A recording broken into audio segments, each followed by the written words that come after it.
Welcome to Living on the Edge. My name's Chip Ingram, and I'm glad you joined us this week. You know, we're in a series that talks about how to experience God's dream for your life. In our last broadcast, I talked about giving God what He wants the most. And I'm really excited because this week we're going to talk about something very important, how to get the very best from God. You know, as I walk through the Christian bookstore, or I talk to people, or I meet Christians after 25 years as a pastor, everybody wants God's best. But you know, it's kind of sad. A lot of people that really, genuinely, sincerely love God aren't getting God's best. Relationships have broken down. Addictions seem to have people in incredible bondage. And we're going to talk today about how you don't have to have that happen to you. In fact, if you're listening to me today and you say to yourself, you know, I want God's best. You know, I've followed the rules. I'm involved in religious activity, but I don't get it. How do you really experience the very best from God? Let me tell you, there's not 7 easy steps. What I want you to know is that you're in a battle. We're going to identify where that battle is, and you're going to learn about some great solutions. No magic bullet, but the grace of God that will allow you to, are you ready? Experience the good, acceptable, and perfect will of God. That's today on Living on the Edge.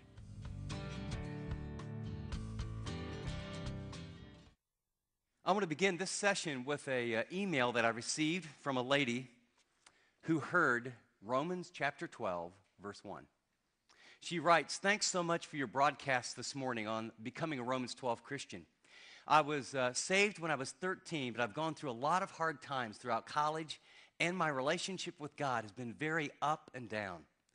Lately, I've been feeling so lethargic and distant from God. I woke up this morning and I asked myself this question: if I were to die today, what would people say about me? And I honestly don't think they would use the word Christian or messenger for God as one of my first descriptions, or even one at all. It was then that it happened to me. I just happened, God's sovereignty, to turn on the program while washing dishes, and it really was a blessing to me.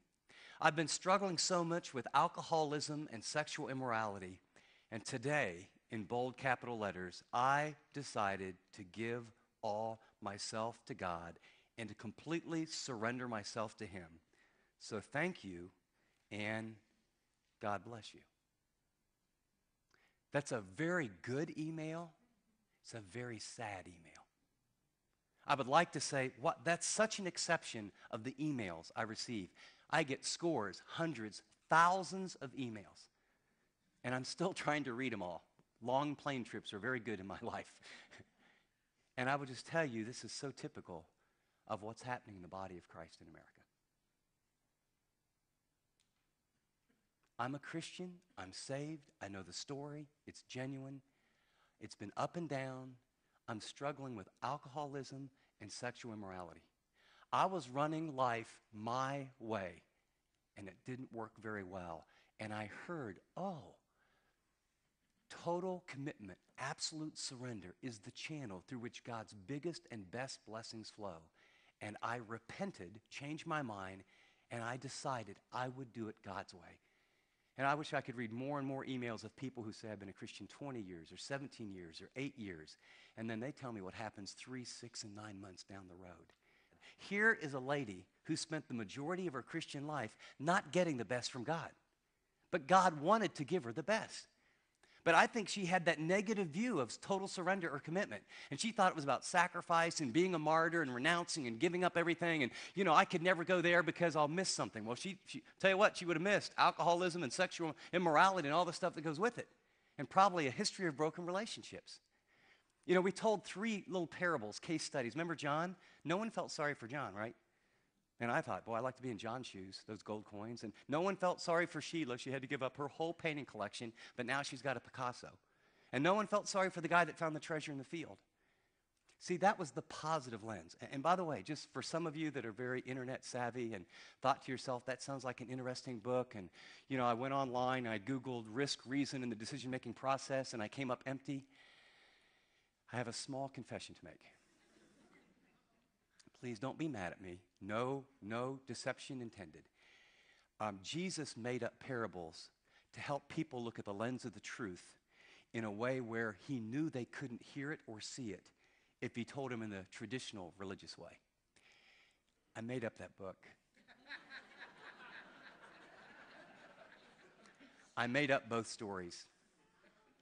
Now, before you get mad at me, you know what happened?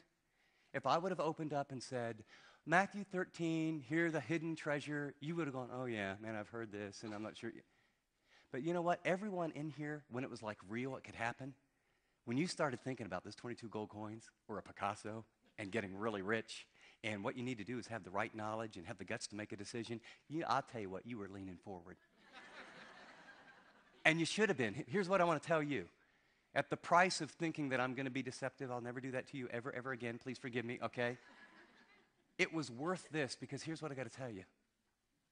You were leaning forward in the last session when we began to talk about doing life God's way and surrendering all that you are and realizing it's not about renunciation. It's about reevaluation. It's not about being noble and spiritual. It's about being smart and logical and wise and getting God's best. Here's the second question I want to address. Not only do I want to ask and answer the question, how to get God's best, but the question that grows out of this is this question, and that is, why are there so many decisions and so few disciples? I mean, this lady made a decision. Tens of thousands of people all over the world, America, they go to camps, they come forward, they pray prayers. There's decisions. Some are valid, some aren't, only God knows. I'm not going to go there at all. But what we know is there's so many decisions for Christ, but so few disciples. Why? The answer is Romans chapter 12, verse 2. After he's told us, I urge you therefore, my brothers, in view of God's great mercy and love, to offer or present your body as a living sacrifice, holy and acceptable to him. That's your spiritual service of worship. He goes on to say, and do not be conformed to this world, but be transformed by the renewing of your mind. Notice the purpose clause, so that you may prove, literally you may test is the idea.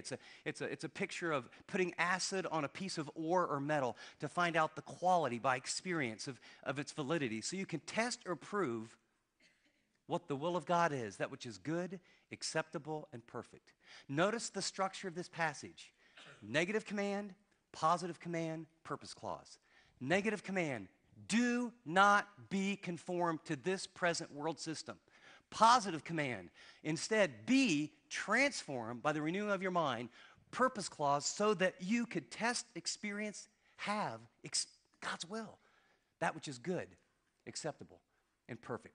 So let's jump right in, and I want to just dig this apart. The first part of the command, do not be conformed to the pattern of this world. Do not be conformed. The word means to be molded. I like the Phillips translation. Don't allow the world to squeeze you into its mold. That's what he's saying here. The pattern, it's really the world's values. There's a value system in the world or the cosmos. And the world system is orchestrated by the prince and power of the air, the liar, the enemy, Beelzebub, Satan, the devil, the slanderer, all those names. And what he does, he has a system set up that is a counterfeit for you and for me about how to find significance, security, happiness, and fulfillment. All genuine desires that God's placed in our heart, and he lays out a salad bar of options that are all lies. Here's how you can get it. And it's like the classic, there's a little candy when I was a kid, and they were called Starburst, or I forget the name of them, but they were real shiny on the outside, and they were sweet. And then you'd stick them in your mouth, and they were really good, and they were real sweet, and in the middle, they were completely sour. And I mean, oh my gosh. And that is exactly what the world system is. It's shiny, it's sweet, it's attractive, it looks good, you taste it, and for a while, by the way, it does really taste good, and there's a sourness that occurs. And he says, don't be conformed to this world. And I don't want to be technical here, but this verb is in the passive voice, it's imperative and present tense. And let me just tell you what that means, because there's some insight to the grammar here, because so often, many of us are trying to not be conformed to the world out of our own energy. We're trying to try hard to be a good Christian, and I'll tell you, it doesn't work. So let me just give you a little technical information, and then we'll wrap it up. It is in the passive voice. It's a use of the verb that denotes the subject is receiving the action. The world is actively molding us. It's an imperative. That means it's a command. It's a prohibition. It's in the mood of the volition of your will. In other words, literally, it's stop being conformed. When Paul wrote this, it was occurring in this church. And third, it's in the present tense. That which is being forbidden is actually happening continually. So here's a good translation, sort of taking those nuances of the grammar. It's stop allowing yourselves to be molded by the influences and pressures of this present world system. That's really what he's saying. Stop. Stop. To this lady, he would say, stop allowing the lure of what you think you'll feel better in alcoholism. Stop allowing sexual immorality and the quick fulfillment and the sense of intimacy that it gives you for a brief period of time and the pain that it brings. Stop doing things, thinking things that take you down dead-end trails and bring death. And if you wonder what the world system is, it's interesting. We have really a very clear definition in 1 John 2, 15 through 17. The passage is in your notes. It says, do not love the world nor the things in the world. If anyone loves the world, the love of the Father is not in him. For all that is in the world, and it describes the world system, it has three components: the lust of the flesh and the lust of the eyes and the boastful pride of life is not from the Father, but is from the world. And then there's this commentary, like if you just didn't get it. The world is passing away and also its lusts, but the one who does the will of God lives forever. And with that pen out, will you do something? Because here's where we miss it. In verse 15, will you circle the word love every time it pops up? Do not love the world or the things of the world. If anyone loves the world, the love of the Father is not in him. So often, this idea of worldliness or the world's value, it gets pitted into these little pigeonholes of rules and regulations, and don't do that, and don't do that. And we start thinking that it's all this bunch of list. And I want to tell you it's about love. It's about a relationship. The world offers lies that are idols. And when you love an idol and when you love the world, you don't love Jesus. When you love the world, when I get caught up in the world, when I love the world, when I think the next toy, when I think the next piece of software, when I think the ministry growing and maybe being more popular, lust of the flesh, lust of the eyes, pride of life, when I love the world, when I buy into the world system, I don't love the Father. So it's about a relationship. This isn't about this rules or that rules, or does that mean you can do this, not do this, do this? It's about love. Let me give you a quick picture of these three things. The lust of the flesh is a passion to feel, okay? I want to feel. It may be through food, it might be through sex, but it's a passion to feel. It has to do with pleasure. It most often has to do with sex. You got to take your own notes here. Everyone's going, where's that? Where's that? It's in your pen and in your head, all right? The lust of the eyes is the passion to have. I got to have that. It's about possessions. It's about salary. The lust or the boastful pride of life is the passion to be, about significance. I want to be someone. And so that's about position. In contemporary language, the world system is about pleasure, possessions, and position, or as some people have called it, sex, salary, and status. That's over here going like this. Come on, come on, come on, come on. It'll deliver, it'll deliver. You want to be significant? You want to be a big person? You know, you want people to like you? You want to be a somebody? Look like this. You can have surgery. You got to have this. You got to have so many zeros behind your 401 account. You got to live in this little zone. You know, everyone knows that if you live in that zip code that you're a someone. You got to drive this kind of car. Your luggage has to have certain little symbols on it, so when you get it off, everyone knows you're really important and really wealthy. You have to have a watch that has this brand on it. Your kids have to go to these schools. You got to live in this neighborhood. You got to upgrade every 3 years. It'll make you a someone. You got to look like this. And so young people, the guys that get the creatine and they're pumping the iron, and the girls are getting so skinny that they throw up their food because they got to look a certain way. The lust of the flesh, you want to see the lust of the flesh? Just go get People magazine and flip through it, or Cosmo, or Playboy, or Maxim, or realize that it may have gone down now because there's many internet sites. At one time, 50% of all internet sites were XXX porn. Multi-billion-dollar business. It's probably down to maybe 30 or 40% now. It's people believing that sex will satisfy. And if you want to know about possessions, just, Forbes, right? Are you in the top 40? You in the top 100? By the way, the top 40 all start with a B now. If you're not a billionaire, you're not even in the club. Or if you want to know about what really matters, status, the most watched show in television in America is American. There's an interesting name, isn't it? I want to be an idol. I want to be a someone. The world is promising to deliver on significance, security, meaning, purpose, fulfillment, and happiness. And God is saying, don't love the world. It won't deliver. And the reason there's so many decisions and so few disciples is that a person can be genuinely born again, love God, be translated from the kingdom of darkness to the kingdom of night, and then their diet is of the world instead of the word, and the world will produce this kind of a lifestyle with this kind of pain. And by the way, some people are very sincere. They don't know that. They've never had anybody help them.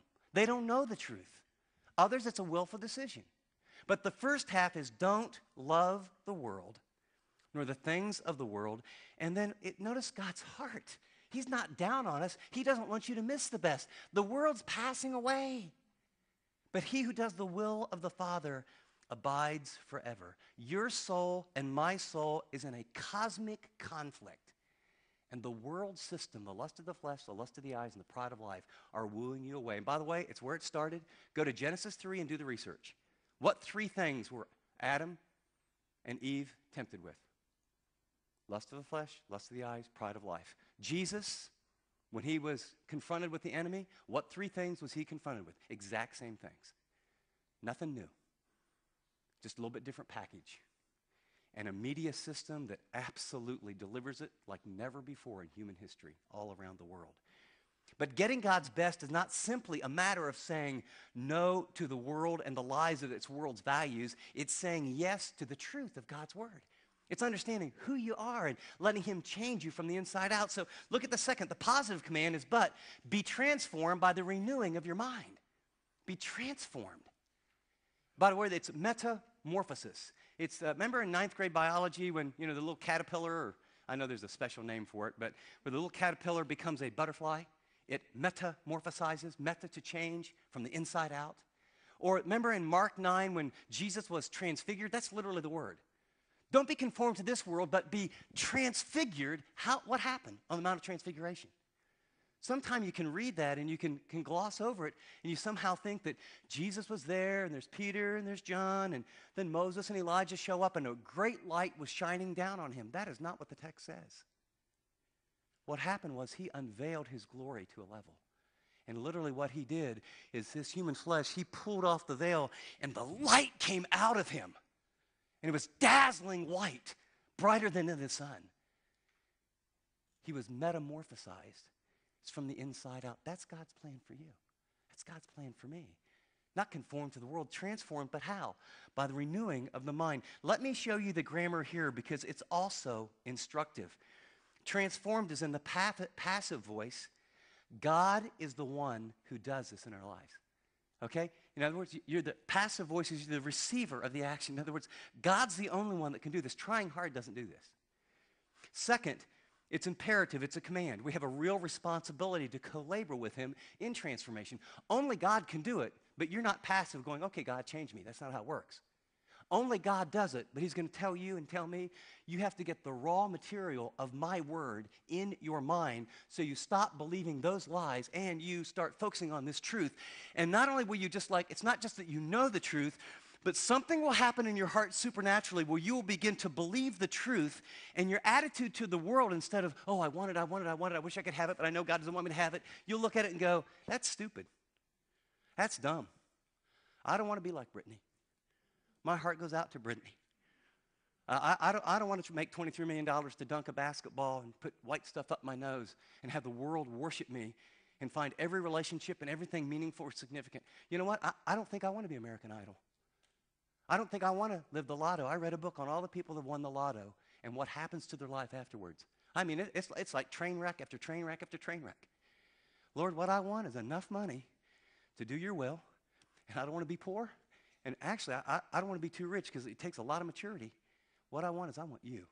And Jesus said, you'll know the truth, and the truth will set you free. Free to love God, love yourself, love others. So that's what he's talking about. And then finally, it's transformed as in the present tense. It's continually ongoing process. This isn't something you do one day.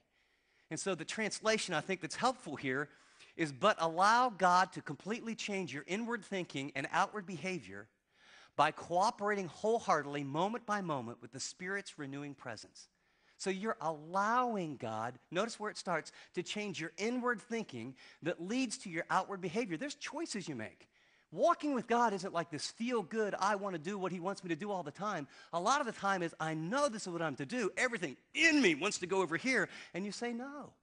And as I choose to make that decision, God's grace and power gives me the ability to do what he wants me to do.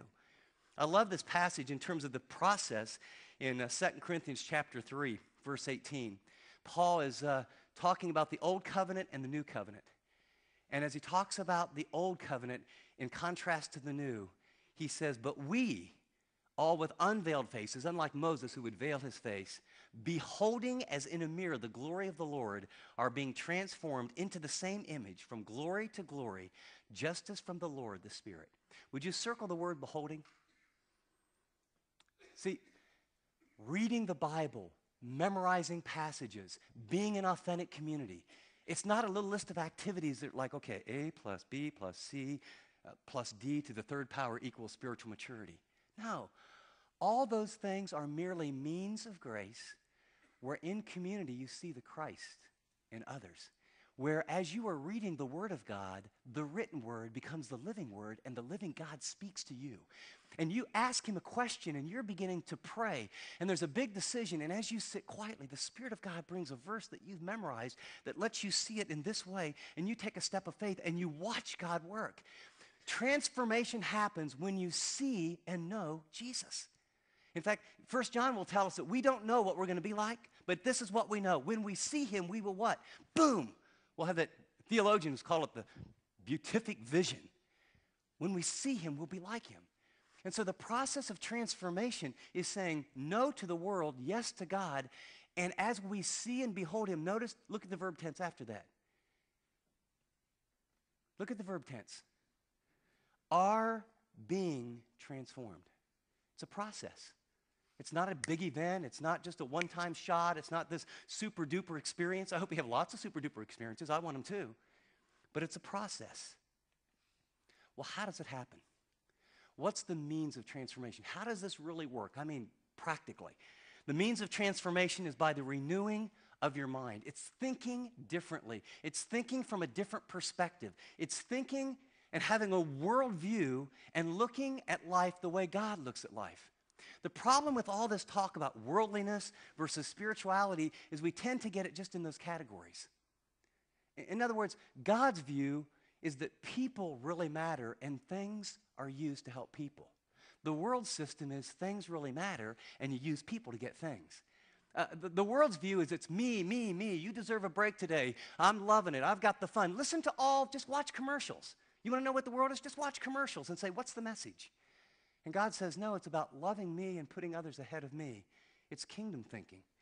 The world is about, it's your personal peace and prosperity and security, and how can you get it for you? And God's kingdom says, guess what? Give, and it'll be given unto you. Good measure, pressed down, shaken together, running over. I will bless as you think about others, as you consider others as more important than yourself. The whole world is about, you can be happy. And God says, no, actually, you can be holy. And in a fallen world, you'll have a lot of days where you're not very happy, but you can have a joy in the midst of the pain. Happiness has to do with happenings and circumstances. Joy has to do with a byproduct of a relationship, of a sovereign God who's in control. And you may go through hard times, but he'll be with you in the midst of it. You see the difference? Well, I don't know about you, but that's pretty strong stuff that we talked about today, isn't it? You know, after pastoring for many, many years, I've seen the heartache and the pain and the hurt of Christians' lives that just aren't working out. And they've tried the 7 steps, and they've tried the 10 steps, and they've tried reading their Bible more, but they never quite get where the real battle is. You know, we learned that there is a world system, and it promises amazing things. It says if you have fame and looks and money, you'll be significant, you'll have purpose, you'll have passion. Life will really work out. Last night, as I was preparing for this, I watched the ESPYs. I don't know if you've ever seen it, but it's the honoring of the greatest sports stars of the whole year. And, you know, they pan the audience, and I mean, the most beautiful women I've ever seen were there. The most talented athletes, the greatest actors. I mean, it was huge screens and sizzle everywhere. And as I watched that, I just realized there's the world system. Now, I love sports. I used to be a coach, don't get me wrong. But what I saw was the promises of the world are telling you and telling me, I need to look a certain way. You know, it's kind of the front of Cosmo, the front of Fortune, the front of People magazine. And, you know, when those things go in my mind, and I fill my mind with movie after movie and advertisement after advertisement, you know what? We are what we eat. I struggle and I get drawn into that. What I want you to know is that for your life to change, you have to change your diet. You have to recognize the lust of the flesh, the lust of the eyes, and the pride of life is a seductive world system that wants to literally crush and eliminate the Spirit's work in your heart. In our next broadcast, I'm going to talk about the positive side, how by the renewing of your mind, how to do that, what it looks like. Literally, you can experience the good, the acceptable, and the perfect will of God. So there's a double proposition. We need to learn to say no to some media and some relationships and some internet that's putting thoughts in our minds that draw us away from God. And we have to say yes to truth and scripture and beauty and the promises that God has that will allow our lives from the inside out to literally get His very best. Please do not miss our next broadcast. And if you can't wait, go to the website and get some good material to help you renew your mind.